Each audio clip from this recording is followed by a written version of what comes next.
खोले मेरे साथ नेहमिया चैप्टर नंबर 12, नेहमिया अध्याय 12।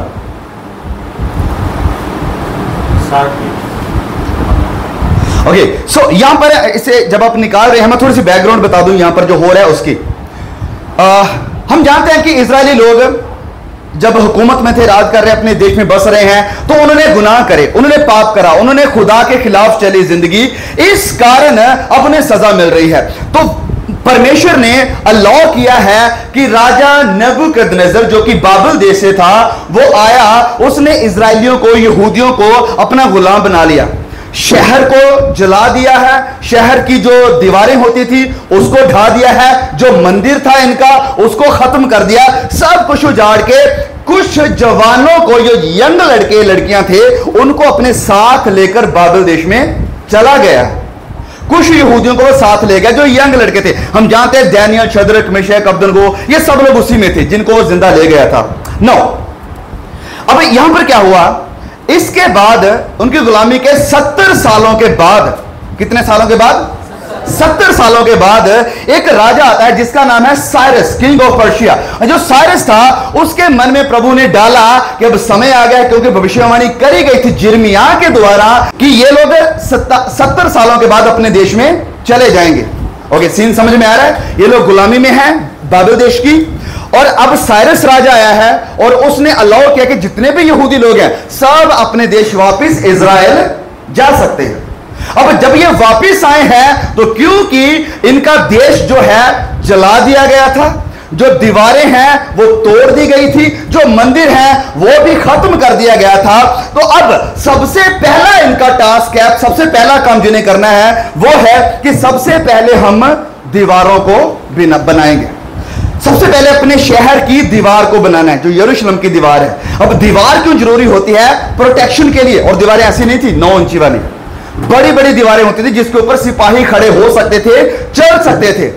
तो बड़ी दीवार बनाई जाती है शहर को प्रोटेक्ट करने के लिए। तो नेहमिया और इज़रा ने आके यही काम शुरू किया था, और अब दीवार जो है, जो शहर पनाह है, वो बन चुकी है, शहर पनाह बन चुकी है। नो, पढ़े वचन 27 को, अगर कोई पढ़ सकता है तो प्लीज। यिर्मयाह 12 उसका 27वां अध्याय, या 27वां, सॉरी, नॉट यिर्मयाह, नेहमिया चैप्टर 12 वर्स 27। नेहमिया चैप्टर 12 वर्स 27। यरूशलेम की शहरपनाह की प्रतिष्ठा के समय लेवीय अपने सब स्थानों में ढूंढे गए कि यरूशलेम को पहुंचाए जाए, जिससे आनंद और धन्यवाद करके और छाछ, सारंगी और वीणा बजाकर और गाकर उसकी प्रतिष्ठा करें जी।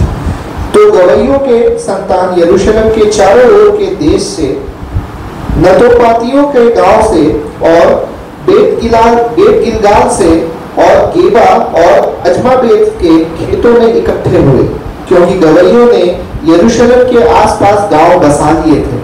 तब याजकों और लेवियों ने अपने अपने को शुद्ध किया, और उन्होंने प्रजा को और फाटकों और शहर पनाह को भी शुद्ध किया। तब okay, thank you, please sit down. Now यहां पर ये जो दीवार बन गई है, तो इनके अंदर एक बहुत खुशी का वो चल रहा है कि हमें खुशी करनी है। तो अब ये जो शहर पनाह बनी है उसकी प्रतिष्ठा होने वाली है। प्रतिष्ठा जैसे इंग्लिश में लिखा होगा, डेडिकेशन कर रहे हैं, उसको डेडिकेट कर रहे हैं। हिंदी में और क्या हो सकता? समर्पण करना, समर्पण किया जा रहा है उसको। तो जैसे कि हम अब कभी घर बनाते हैं तो हम उसको समर्पण करते हैं, उसको डेडिकेट करते हैं, प्रार्थनाएं कराएंगे, किसी प्रभु के दास को घर में बुलाएंगे, या कभी बच्चा होता है तो उसको भी डेडिकेट किया जाता है, उसके लिए भी प्रार्थना होती है, उसको चर्च में लाकर या कैसे भी करके। तो अब इन्होंने क्योंकि दीवार बनाई है तो उसको डेडिकेट करने वाले हैं, उसको समर्पण कर रहे हैं। उसको समर्पण के लिए एक बहुत बड़ा जश्न मनाया जा रहा है, धन्यवाद आनंद के साथ सब कुछ किया जा रहा है। और वचन में यूं भी लिखा है कि जितने भी लेवी थे, लेवी जो उस वक्त के याजक हुआ करते थे, उन सबको इकट्ठा किया गया है। और फिर यहां पर यह भी लिखा है कि वर्शिप टीम जो थी उन सबको भी बुलाया गया है, वो अपने सारे म्यूजिकल इंस्ट्रूमेंट लेकर यहां पर पहुंचे हुए हैं। क्या करने के लिए? शहर पनाह को डेडिकेट करने के लिए। ओके, अब ये जो शहर पनाह बनी है, तो ऐसा तो नहीं कि उसको कोई गेट नहीं लगेगा, गेट भी लगे हुए हैं, नहीं तो बाहर कैसे निकलेंगे, अंदर कैसे कोई आएगा। तो गेट लगे हुए हैं, बहुत सारे गेट हैं। जैसे कि मैं थोड़ी सी अमृतसर के आपको बैकग्राउंड बताता हूं। अमृतसर की थोड़ी सी हिस्ट्री। जब महाराजा रणजीत सिंह पंजाब के ऊपर रूल कर रहे थे, उस वक्त इंडिया पाकिस्तान की डिवीजन नहीं हुई थी। जब महाराजा रणजीत सिंह राजा थे पंजाब के, तो जो लाहौर पाकिस्तान है वो सब पंजाब के अंडर था, उसकी बादशाह में, उसके रूल में था। तो उसने अमृतसर जो शहर है उसकी शहरपनाह बनाई, उसने भी दीवार बनाई, उसने भी शहर के चारों तरफ, और उस शहर के चारों तरफ उसने 12 गेट भी रखे उसके, जिनके अलग अलग नाम है। और उन गेटों के जो नाम थे दरवाजों के, उनकी जगह की कॉन्टेक्स्ट के मुताबिक रखे गए थे। जैसे एक वहां पर गेट है लाहौरी गेट, लाहौरी गेट जो है वो सीधा लाहौर की तरफ लेकर जाता था, इसके लिए इसका नाम पड़ गया लाहौरी गेट। फिर एक वहां पर गेट है हकीम गेट, वहां पर हकीम रहते थे। एक गेट है घी मंडी गेट, क्योंकि वहां से घी लोग लेकर आया करते थे। एक वहां पर गेट है खजाना गेट। तो इस तरह से अलग अलग नाम रखे गए हैं हर एक गेट के उसके मुताबिक। इसी तरह यहां पर ये जो इन्होंने दीवार बनाई है, अब इसको डेडिकेट कर रहे हैं। इस दीवार के भी कुछ गेट हैं, वो गेट क्या क्या है आगे आपको पढ़ने को मिलेगा। सो प्लीज अब वचन 31 को पढ़ दें। 31। तब मैंने यहूदी हाकिमों को शहरपनाह पर चढ़ाकर 2 बड़े दल ठहराए, जो धन्यवाद करते हुए धूमधाम के साथ चलते थे। ओके, तो अभी यहां पर यहूदी हाकिमों को इकट्ठा किया और वर्शिप टीम को बुलाया, और वर्शिप टीम और हाकिमों को इसमें 2 ग्रुप बना दिए। जैसे यहां पर 2 ग्रुप है, एक इधर है एक इधर है, 2 ग्रुप बना दिए गए हैं। आगे पढ़ दें। इनमें से एक दल तो दक्षिण की ओर जो धन्यवाद के करते हुए धन्यवाद करते हुए धूमधाम के साथ चलते थे। वो क्या करते हुए चलते थे? धन्यवाद करते हुए। इस वर्ड को नहीं बोलना है, धन्यवाद करते हुए धूमधाम से चलते थे। आगे। इनमें से एक दल, इनमें से जो 2 दल हैं, दोनों में से एक दल को तो दक्षिण की ओर अर्थात कूड़ा फाटक की ओर, कूड़ा फाटक की ओर शहरपनाह के ऊपर से चला, शहरपनाह से ऊपर से चला। प्लीज अब बैठ जाइए। नाउ इधर देखें, दीवार बनाई गई, उसको समर्पण करने के लिए एक बड़ी टीम इकट्ठी करी गई है, प्रभु की महिमा करने के लिए, स्तुति करने के लिए और धन्यवाद करने के लिए। अब इनमें से जो एक टीम है वो कहां जा रही है? कूड़ा फाटक पर। कहां पर? कूड़ा फाटक पर, यानी डंग गेट पर, कूड़ा गेट पर जा रही है। बहुत सारे गेट हैं, जैसे कि आपको मिलेगा वचन 37 में जब आप पढ़ेंगे, वहां पर एक सोता फाटक है, जल फाटक है, फिर 39 में पुराना फाटक है, मछली फाटक है, भेड़ फाटक है। तो अलग अलग फाटक हैं, लेकिन उन सब पर दूसरी टीम गई है। एक टीम यहां पर आई है जिसका नाम है कौन सा फाटक? कूड़ा फाटक। ओके, कहां पर आई है ये? कूड़ा फाटक। क्या? कूड़ा फाटक पर जाके प्रभु को धन्यवाद देना। अब इसका नाम कूड़ा फाटक क्यों पड़ा है? क्योंकि यहां पर कूड़ा फेंका जाता था, म्युनिसिपालिटी नहीं थी आएगी इकट्ठा करके ले जाएगी। ये वो जगह थी जहां पर डंप किया जाता था, सारा कूड़ा कचरा सब कुछ यहीं पर होता था। और यहां पर स्मेल बहुत आती थी, मक्खियां, मच्छर, गंदगी, हर तरह की चीजें इसी जगह पर है। लेकिन इसी जगह पर एक टीम को तैयार करके भेजा गया है कि भैया तुमने जाना है डंग गेट पर, इस कूड़ा फाटक पर, और वहां पर जाकर क्या करना है? क्या वर्ड पढ़ा था हमने? धन्यवाद करना है। क्या करना है? धन्यवाद करना है, स्तुति करनी है, क्योंकि साथ में साज भी उठाए हुए हैं, म्यूजिकल इंस्ट्रूमेंट भी उठाए हुए हैं। तो अब यहां पर जब ये लोग जा रहे हैं कूड़ा फाटक पर, अरे यार वो टीम को तो अच्छे अच्छे फाटकों पर भेज दिया, अच्छी अच्छी जगहों दे दिया, हमें कूड़ा फाटक मिल रहा है। मैं कूड़ा फाटक पर नहीं जाऊंगा। अब परीक्षा आ रही है, मैं दूसरा दल ज्वाइन करता हूं, दूसरी टीम ज्वाइन करता हूं, उनके साथ भेड़ फाटक पर जाऊंगा, जल फाटक पर जाऊंगा, मछली फाटक पर जाऊंगा, लेकिन कूड़ा फाटक पर नहीं जाऊंगा। लेकिन ऐसी कोई भी किसी के अंदर परीक्षा नहीं आई। जहां पर भेजा गया है वो वहां पर गए हैं, क्या करने के लिए? धन्यवाद करने के लिए। किस जगह पर खड़े होकर? कूड़ा फाटक पर खड़े होकर। नो, इधर देखिए, अब जब ये लोग वहां पर खड़े हैं, प्रभु को धन्यवाद कर रहे हैं, वर्शिप कर रहे हैं, कोई गिटार बजा रहा है, कोई ड्रम बजा रहा है, कोई कुछ बजा रहा है, हर तरह के साज बजाते हुए वचन लिखा है, कोई वीणा बजा रहा है, कुछ, ये प्रभु को धन्यवाद दे रहे हैं, उसकी स्तुति कर रहे हैं, प्रभु तू भला है, प्रभु तेरा धन्यवाद, हर कोई। और लोग आसपास के देख के कहते होंगे यार ये कैसे लोग हैं, खड़े कूड़ा फाटक पर हैं, इतनी स्मेल आ रही, इतनी गंदगी, इतना सब कुछ है, और ये लोग धन्यवाद दे रहे हैं इस जगह के लिए। कैसे लोग हैं ये सब लोग कैसे कर रहे हैं? और उनके मन में भी आता होगा परीक्षा, प्रभु हमारे लिए कूड़ा फाटक, उनके लिए अच्छे अच्छे फाटक। किसी को मच्छी फाटक दे दिया, किसी को भेड़ फाटक दे दिया, किसी को जल फाटक दे दिया, किसी को सोता फाटक दे दिया, लेकिन हमें ये कूड़ा फाटक मिला है। हम कैसे आपको धन्यवाद देंगे? कोई शिकायत नहीं है, कोई शिकायत नहीं है। क्या कर रहे हैं? प्रभु की महिमा कर रहे हैं। अब ध्यान से सुने, हमारी जिंदगी में भी ऐसे बहुत सारे कूड़ा फाटक हो सकते हैं, बहुत सारे। हम सबकी जिंदगी में है, हम सबकी जिंदगी में है। No one is excluded. सबको सामना करना पड़ता है कि जहां पर एक समय आएगा कि कूड़ा फाटक पर खड़े होकर हमें प्रभु को धन्यवाद देना है। ओ प्रभु, मेरी मैरिज सही नहीं चल रही। जब बाकी जोड़ों को देखता हूं, कपल्स को देखता हूं, प्रभु उनकी लाइफ इतनी अच्छी चल रही है, मेरी ऐसी क्यों है? प्रभु उनके पास तो इतना बड़ा घर है, मेरे पास तो छोटा सा घर है, एक ही रूम है, एक ही किचन है। प्रभु मुझे बड़ा घर कब मिलेगा? कूड़ा फाटक है। प्रभु मेरे बच्चे इतने टैलेंटेड क्यों नहीं? मेरे बच्चे जाकर वर्शिप क्यों नहीं करते? मेरे बच्चे तो मोबाइल देखते रहते हैं, गंदी फिल्में देखते हैं, और करते, ये करते, वो करते, कोई नशा कर रहा है। प्रभु मेरी जिंदगी में ऐसे बच्चे क्यों नहीं है? प्रभु वो हमारे पड़ोसी के फैमिली जो है, उस पड़ोस की फैमिली के बच्चे बहुत अच्छे स्कूल में पढ़ रहे हैं, बढ़िया एजुकेशन है उनकी, हमारे बच्चे इस स्कूल में क्यों नहीं है? प्रभु हमारा एग्जाम अच्छा नहीं गया, एग्जाम में वो जो रिजल्ट हम चाहते थे हमें वैसा रिजल्ट नहीं मिला, ऐसा क्यों? हम तो आपका भय मानते हैं, हम तो चर्च आते हैं, हम तो बाइबल भी पढ़ते हैं, अरे प्रार्थना भी करते हैं, लेकिन जो बाकी लोग हैं उनका तो सब अच्छा चल रहा है, हमारे ऐसे क्यों?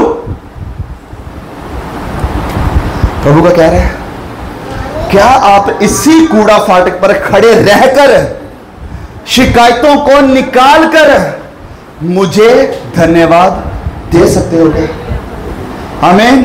क्या मुझे धन्यवाद दे सकते हो हर सिचुएशन में जो आपको आपके फेवर की नहीं लग रही, कि सब कुछ आपके फेवर में है, सब कुछ आपके अकॉर्डिंग है, लेकिन जिस भी परिस्थिति में है, जिस भी हालात में है, क्या उसी हालात में खुदा को महिमा मिलेगी? आमीन। एक भजन कल हमारे पास्टर बबन गा रहे थे, हर हालात में हो तेरा शुक्रिया। हर हालात में, क्या हम हर हालात में शुक्रिया कह सकते हैं प्रभु को? क्या हर हालात में कह सकते हैं प्रभु तेरा धन्यवाद? या फिर हालातों को देखकर, सिचुएशंस, परिस्थितियों को देखकर हमारा भजन चेंज हो जाता है? कहीं हमारा भजन तो चेंज नहीं हो गया है। हाँ, जब सब कुछ ठीक है, इट इज ओके, फाइन, तो प्रभु का धन्यवाद, उसकी महिमा। लेकिन जब चीजें थोड़ी सी ऐसी हुई जो हमारे फेवर में नहीं है, जो हमारे अकॉर्डिंग नहीं है, तभी हमारे अंदर धन्यवाद निकल जाता है और जगह ले लेती है शिकायतें। ऐसा क्यों प्रभु? वैसा क्यों? मेरे साथ ही क्यों?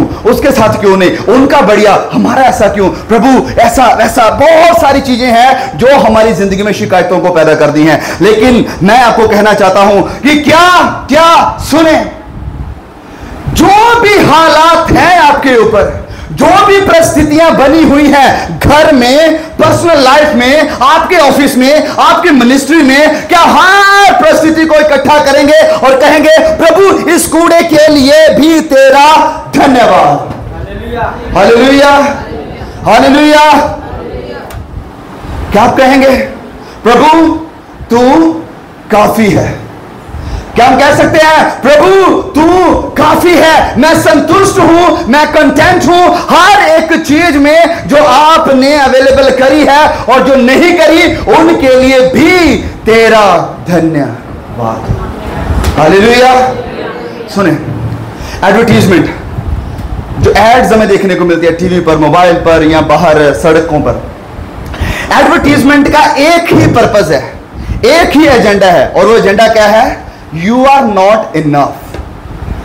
तुम्हारे पास काफी नहीं है, तुम काफी नहीं हो, तुम ज्यादा खूबसूरत नहीं लग रहे, ये लो हमारी क्रीम, इसको लगाओगे तो तुम और ज्यादा खूबसूरत हो जाओगे। Oh you are not looking well, क्योंकि आपके कपड़े सही नहीं है, हमारे ब्रांड के कपड़े पहनो तो सब कुछ तुम्हारे लिए सही हो जाएगा। ओ तुम्हारे पास गाड़ी नहीं है, हमारी गाड़ी लो, तुम्हारी जिंदगी आसान हो जाएगी। हर ऐड का मकसद यही है कि आप काफी नहीं है, आप इनसफिशिएंट है, तो आपको जरूरत है कुछ ऐड करने की। इसकी बजाय परमेश्वर क्या कहता है कि तू जहां है संतोष के साथ भक्ति कर और मेरी महिमा और धन्यवाद कर, तू जिस भी हालात में है। हालेलुया।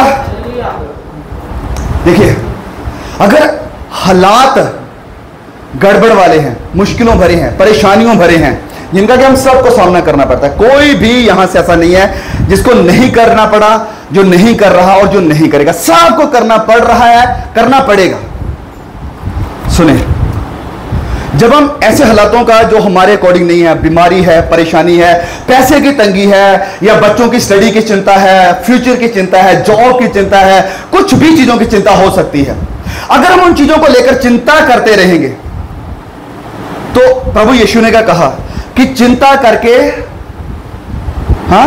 मत्ती देश, चिंता करके क्या कोई अपनी जिंदगी का एक दिन बढ़ा सकता है? प्रभु यीशु के सिंपली कहने का मतलब यह है, ओके तुम चिंता करना चाहते हो, कम ऑन, गो ऑन, करो चिंता जाके, लेकिन एक बात बता दो कि चिंता करके तुम्हें क्या फायदा मिलेगा, जरा वो बता देना।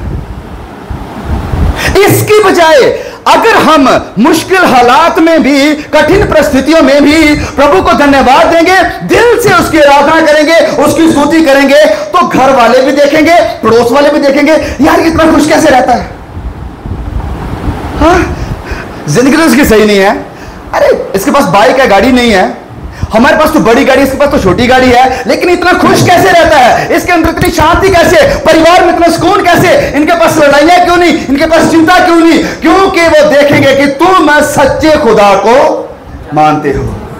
आमीन। क्योंकि तुम कंटेंट हो। वचन में लिखा कि संतोष, सेहत, भक्ति। ओके सुने, जब चीजें सब सही चल रही हैं, हमारे अकॉर्डिंग चल रही हैं, सब बढ़िया चल रहा है, जो हमें चाहिए वो सब मिल रहा है, इस हालात में कौन प्रभु की महिमा नहीं करेगा? हाँ, कौन नहीं करेगा? सब करेंगे, सब। जब सब कुछ सही है सारी महिमा आएगी। लेकिन जैसे ये जो कश्ती है जिंदगी की हिलना शुरू करती है, डगमगाना शुरू करती है, क्या तब भी कहेंगे प्रभु इस चीज के लिए भी तेरा धन्यवाद?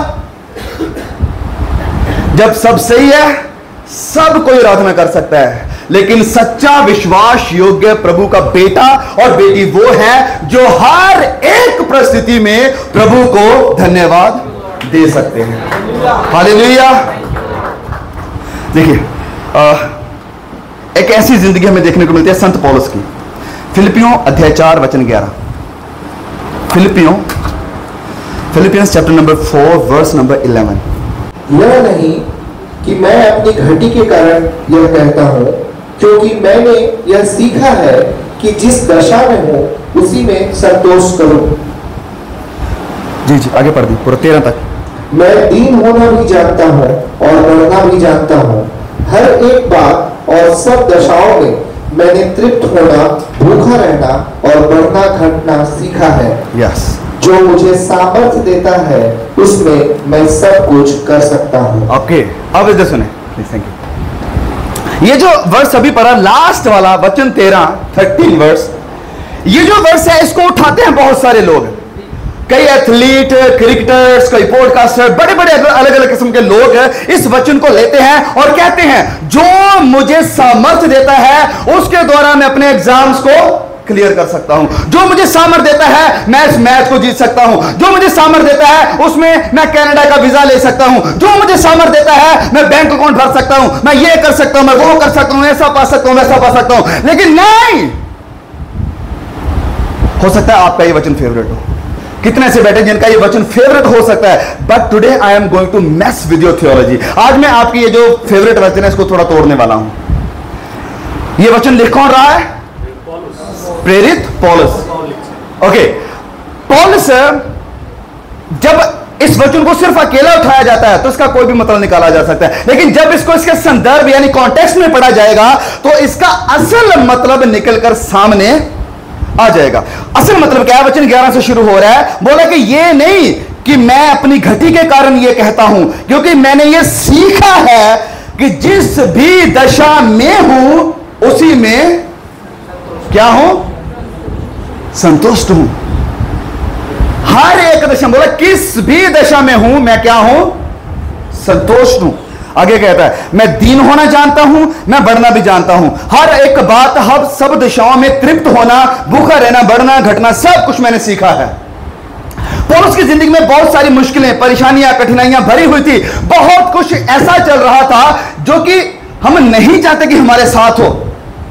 लेकिन पौलुस कह रहा है कि मैं भूखा रहना भी जानता हूं, मैं कम होना भी जानता हूं, बढ़ना भी जानता हूं, तृप्त होना भी जानता हूं, भूखा सोना भी जानता हूं, कम होना, घटना, बढ़ना, ये सब कुछ को मैं जानता हूं। और अगर कोई पौलुस को पूछे कि पौलुस तुम ये सब कैसे कर लेते हो, तो उसका जवाब वचन 13 है कि जो मुझे सामर्थ्य देता है उसमें सब कुछ कर सकता हूं।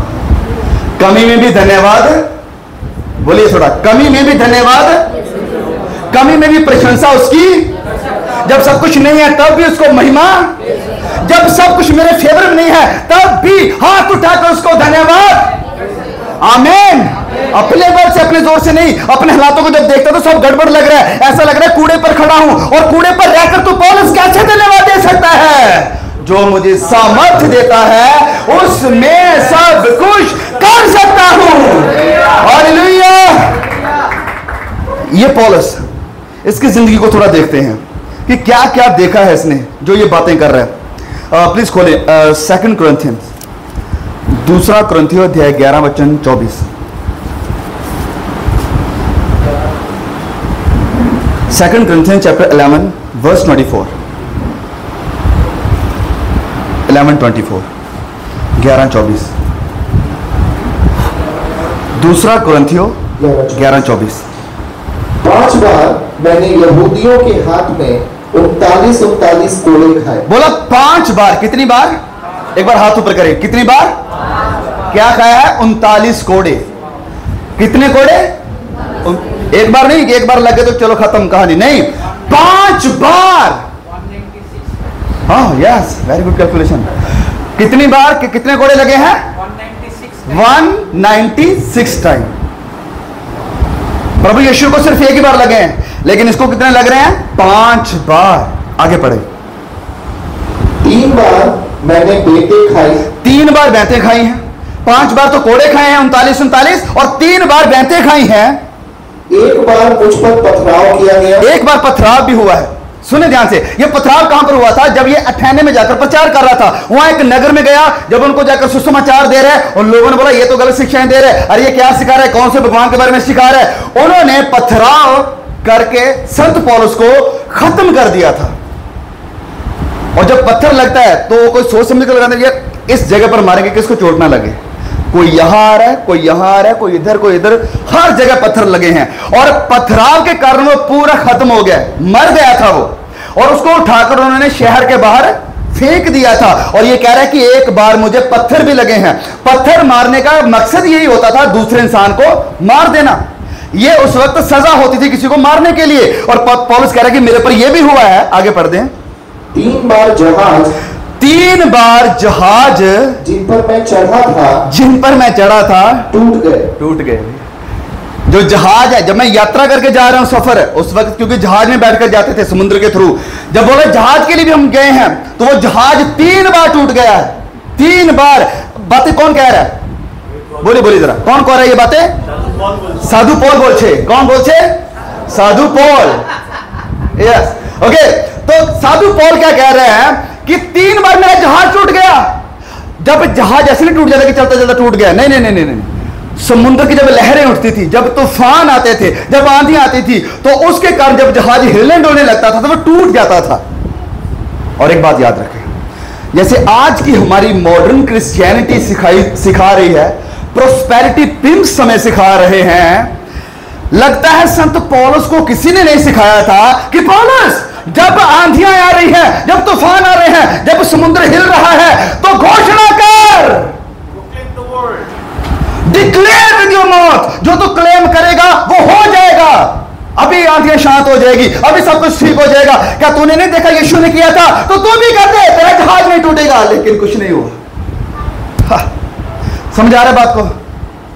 मुझे लगता है समझ नहीं आ रहा, मैं दोबारा बोल रहा था। सुने, आज की क्रिश्चियनिटी क्या सिखा रही है? प्रोक्लेम इट, क्लेम इट, जो तुम बोलोगे वही तुम्हारे लिए हो जाएगा। अरे घोषणाएं करो, पॉजिटिव घोषणाएं करो, मैं ये हूं, मैं फेवर हूं, मैं ये हो जाएगा, जो मैं मांगूंगा वही मेरे साथ हो जाएगा। लेकिन संत पौलुस को किसी ने ये नहीं सिखाया था। हाँ, 3 बार बोल रहे मेरा जहाज टूट गया, 3 बार। ओ जी, कोई भी बनाया हुआ हथियार दुश्मन का तेरे खिलाफ काम नहीं करेगा। पौलुस के ऊपर तो पथराव काम कर रहे थे, पत्थर जो मारे गए उसे। पौलुस पर पत्थर काम कर रहे थे, उसको मार दिया था, वो मर गया था। वो कह रहा है कि मैं मर गया था, लेकिन उसने तो घोषणा ही नहीं करी, क्योंकि ये प्रचार जो आज हो रहा है वो इसके अकॉर्डिंग नहीं है। जैसे वो कहा जाता है ना, the popular Christianity is unbiblical and the biblical Christianity is unpopular. जो बाइबल आधारित मसीही विश्वास है वो मशहूर नहीं है, लेकिन जो मशहूर है वो बाइबल पर आधारित नहीं है। आगे पढ़ दीजिए। एक रात दिन मैंने समुद्र में काटा। ओके, कितना समय? 24 घंटे। कहां गुजारे हैं? समुद्र के बीच में, पानियों के बीच में। प्रभु बारिश आ गई, मैं तो चर्च नहीं जाऊंगी, नहीं जाऊंगा। वो बोले पानी में रात गुजार दी हमने, सारी दिन गुजार दिया सारा। 24 घंटे, एक रात एक दिन कहां गुजार दिया है? पानी में। आगे। मैं बार बार यात्राओं में, नदियों के जोखिमों में, डाकुओं के जोखिमों में, अपने जाति वालों से जोखिमों में, अन्य जातियों से जोखिमों में, नगर के जोखिमों में, जंगल के जोखिमों में, समुद्र के जोखिमों में, झूठे भाइयों के जोखिमों में मैं रहा। परिश्रम और कष्ट में, बार बार जागते रहने में, भूख प्यास में, बार बार उपवास करने में, जाड़े में, उघाड़े रहने में और अन्य बातों को छोड़कर जिनका वर्णन मैं नहीं करता। Okay, thank you. आप क्या ध्यान दे रहे हैं पौलुस की बातों पर जो वो कह रहे हैं? समझ में आ रही है सबको? एक बार आवाज नहीं आ रही आपकी? सो रहे हैं क्या? हाँ, चाय चाहिए? चाय चाय चाय मांगछे? हाँ, नहीं।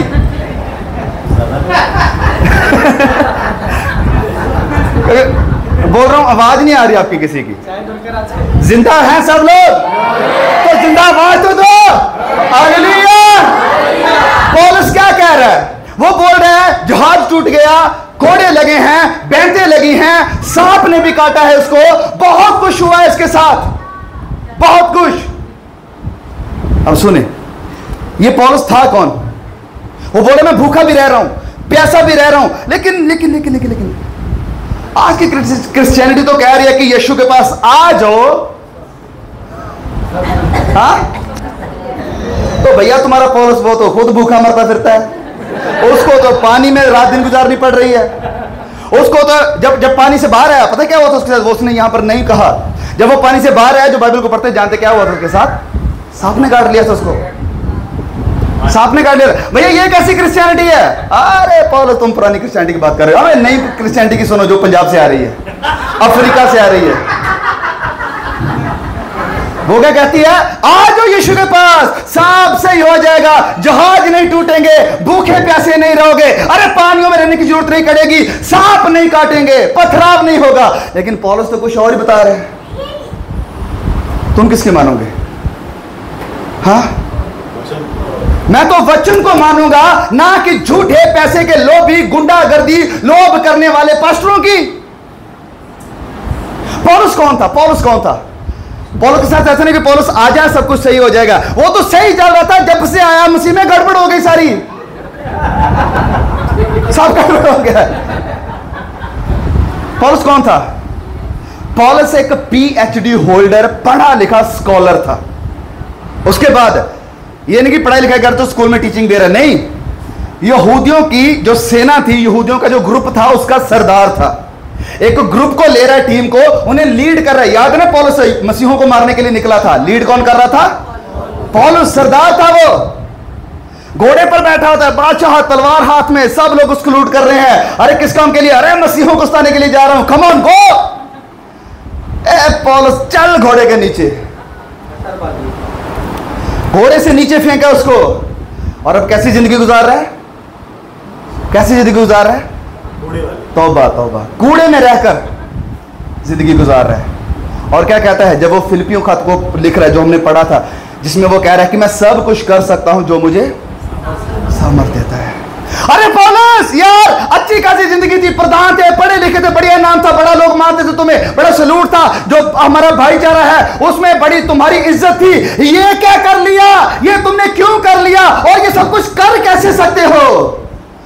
जो मुझे सामर्थ देता है उसमें सब कुछ। अरे पौलुस, टूटे जहाज में रहकर प्रभु की महिमा कैसे कर सकते हो?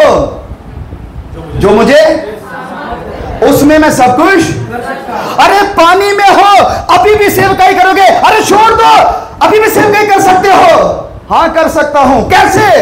जो मुझे सामर्थ देता है उसमें सब कुछ कर सकता हूं। जब वो फिलिपियों को खत लिख रहा है कि जो मुझे सामर्थ देता है उसमें मैं सब कुछ कर सकता हूं, लेकिन पौलुस को किसी ने ये नहीं बताया अगर तू सब कुछ कर सकता है तो चल जेल से बाहर आ जा।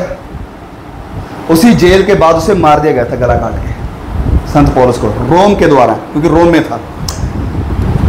ये पौलुस जेल में बैठा हुआ क्या कह रहा है? आनंद करो, आनंदित रहो, मैं फिर कहता हूं।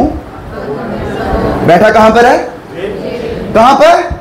जेल में बैठा हुआ, हाथ बंधे हुए, पांव बंधे हुए, और कह रहा है आनंद रहो, आनंदित रहो, मैं फिर कहता हूं आनंदित रहो। लेकिन पौलुस कैसे? जो मुझे सामर्थ्य देता है उसमें सब कुछ कर सकता हूं। हां पैसा नहीं है, लेकिन पैसे के बावजूद भी प्रभु को महिमा दे सकता हूं, क्योंकि जो मुझे सामर्थ्य देता है उसमें सब कुछ कर सकता हूं। हां सारी दुनिया की शान और शौहरत मेरे नाम नहीं है, लेकिन मैं फिर भी प्रभु की महिमा कर सकता हूं। कैसे? क्योंकि जो मुझे सामर्थ्य देता है उसमें सब कुछ कर सकता हूं। हालेलुया। एक बार जोर से प्रभु की महिमा के लिए ताली बजा दीजिए। Praise the Lord, praise you Jesus, praise you Jesus, thank you. वैसे मैसेज मैंने कुछ और तैयार किया था, लेकिन पता नहीं कल शाम को हमारे साथ ऐसी चीजें घट रही हैं। प्रभु हमें सिखा रहा है, जो मैसेज हम कर रहे हैं, और प्रभु बोल रहा है भैया तुम्हें ऐसे नहीं जाने देंगे, मैसेज का एक्सपीरियंस भी करा कर जाएंगे तुम्हें। ऐसे ही हो रहा है जैसे हम सिखा रहे हैं हमारी जिंदगी में भी। लेकिन हर बात में वचन कहता है क्या करो, क्या करो? ये वचन इनकरेज कर रहा है, ये वचन इनकरेज कर रहा है, वचन काम कर रहा है। हालेलुया। देखिए, अगर हम बात करें दुनिया में मटेरियलिज्म की, ये दुनिया का आज मकसद यही है। बड़े बड़े सेलिब्रिटीज, ये वो बिजनेसमैन, सब यही सिखा रहे हैं। एक ही चीज की तरफ दुनिया भाग रही है, वो कौन सा देवता है? किस देवता के पीछे? हाँ? पैसा।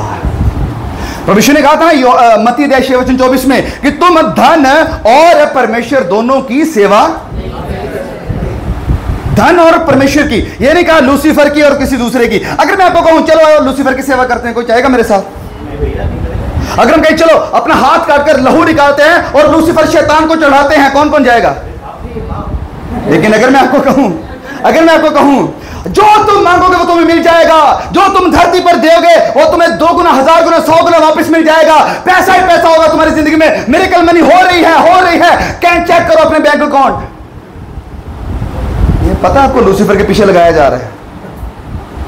प्रभु यीशु ने यह नहीं कहा कि तुम शैतान और परमेश्वर की सेवा नहीं कर सकते। यीशु ने कहा तुम परमेश्वर और किसकी? धन की, पैसे की सेवा नहीं कर सकते। हाँ, दुनिया के टॉप 10 जो अमीर इंसान है इंडिया के, उनमें कोई मसीह विश्वासी नहीं है। पूरी दुनिया के जो रिचेस्ट 10 लोग हैं उनकी लिस्ट में भी किसी मसीह का नाम, लेकिन धन्यवाद हो कि जीवन की किताब में मेरा और आपका नाम है। Hallelujah, hallelujah, hallelujah.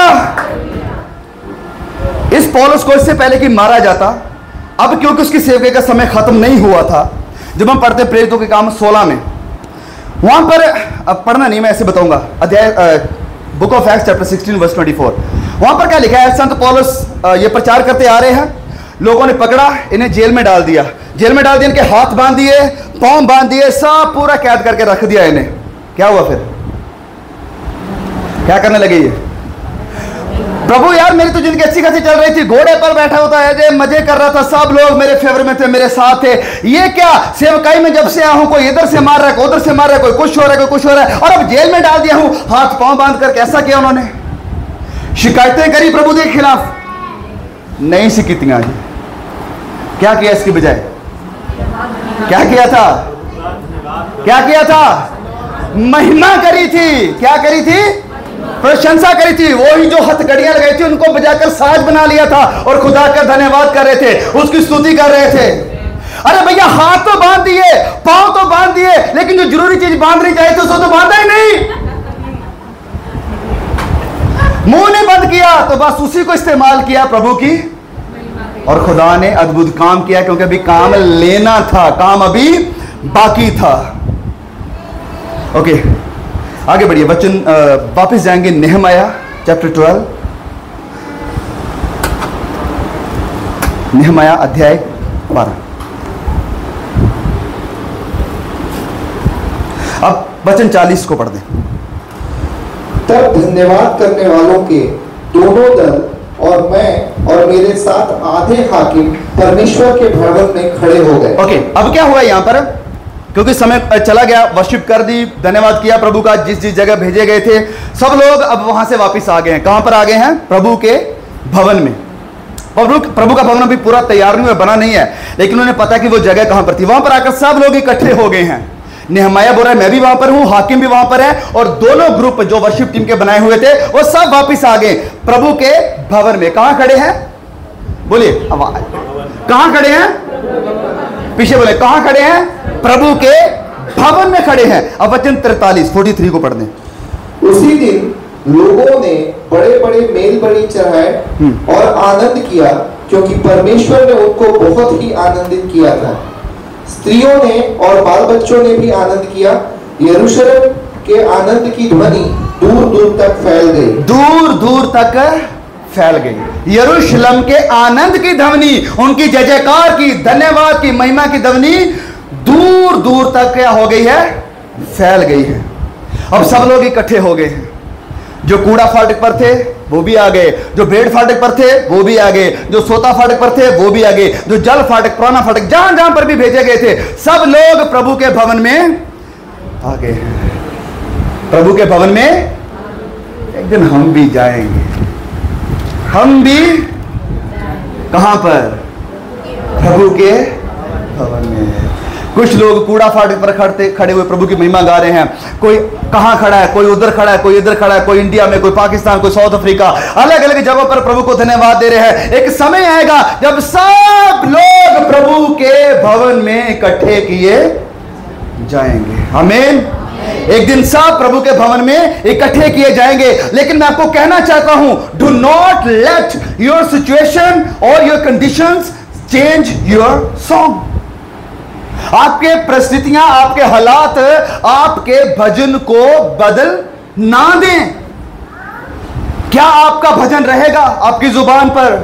धन्यवाद प्रभु, धन्यवाद प्रभु। जिस भी हालात में हूं उसी हालात में प्रभु को महिमा दूंगा। पौलुस की तरह कहूंगा कि ये सब मैं कर सकता हूं उसके थ्रू जो मुझे सामर्थ्य। अपने बल से नहीं कर पाएंगे हम। कैसे करेंगे प्रभु को धन्यवाद? ऐसी जगह पर रह रहे हैं। कैसे करोगे प्रभु को धन्यवाद? पूरा बैंक में पैसा नहीं है। कैसे करेंगे प्रभु को धन्यवाद? पता नहीं अगले महीने जॉब लगेगी या नहीं लगेगी, बच्चों की एडमिशन होगी या नहीं होगी, अच्छा एग्जाम मेरे अकॉर्डिंग जाएंगे या नहीं जाएंगे, लेकिन प्रभु को धन्यवाद कैसे देंगे? वो सामर्थ देगा, उसके थ्रू कर पाएंगे। आमीन, हालेलुया, हालेलुया। एक आखिरी वचन पढ़ेंगे और फिर इस मैसेज को समाप्त करेंगे। रेवलेशन बिल्कुल आखिरी हिस्से पर आ जाए, चैप्टर नंबर 21, प्रकाशित वाक्य 21 और वचन 4 को पढ़ेंगे। वह उनकी आंखों से सब आंसू पोंछ डालेगा। एक समय है जब हम प्रभु के मंदिर में, उसके घर में, उसके भवन में इकट्ठे होंगे। तब परमेश्वर आज जो कूड़ा फाटक पर होकर उसकी महिमा कर रहे हैं, हर स्थिति में रोते हुए हंसते हुए भी उसको धन्यवाद दे रहे हैं, समय आएगा जब परमेश्वर आपकी और मेरी आंखों से सारे आंसुओं को पोंछ देगा। आगे पढ़ें। और इसके बाद मृत्यु न रहेगी और न शोक ना विलाप, ना पीड़ा रहेगी, पहली बातें जाती रहेंगी। ना शोक होगा, ना दुख होगा, ना कूड़ा होगा, ना कोई भीड़ फाटक होगा, कुछ नहीं होगा। सब प्रभु के भवन में होंगे और प्रभु आपको अपने गले से लगाएगा और कहेगा, आ बेटे, आ बेटी, तू रोया था, तू रोई थी, परेशान थी, कठिनाई में थी, दुख में थी, लेकिन तूने मेरी महिमा नहीं छोड़ी। तूने हर हाल में, हर परिस्थिति में, हर एक सिचुएशन में मुझे महिमा दिया। तेरी आंखों से सब आंसू पोंछ डालेगा। Praise the Lord. एक वचन मिलकर कहेंगे सब जन, अपनी जगह पर थोड़ा सा खड़े हो जाएं प्लीज।